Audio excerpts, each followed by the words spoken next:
સુરતમાં કાયદા વ્યવસ્થાને ખિસ્સામાં રાખતા હોય તેમ અસામાજિક તત્વોનો આતંક વધી ગયો છે.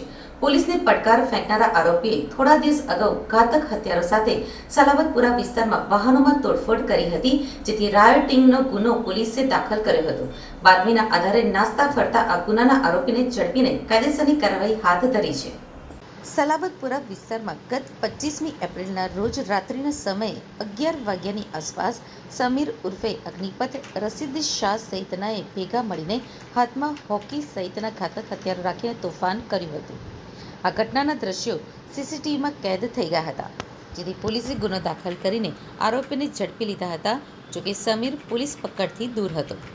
સમીરને ઝડપી પાડવા માટે પોલીસ હ્યુમન ઇન્ટેલિજન્સ અને ટેકનિકલ સર્વેલન્સનો ઉપયોગ કર્યો હતો, જેથી બાતમીના આધારે સમીરને કાદરશાહની નાળ પાસે જાહેરમાંથી ઝડપ્યો હતો. આ આરોપી વિરુદ્ધ ઉમરા પોલીસ સ્ટેશનમાંથી ગુનાહિત ઇતિહાસ હોવાનું સામે આવ્યું છે. હાલ સલાબતપુરા પોલીસ દ્વારા કાયદેસરની કાર્યવાહી હાથ ધરી છે.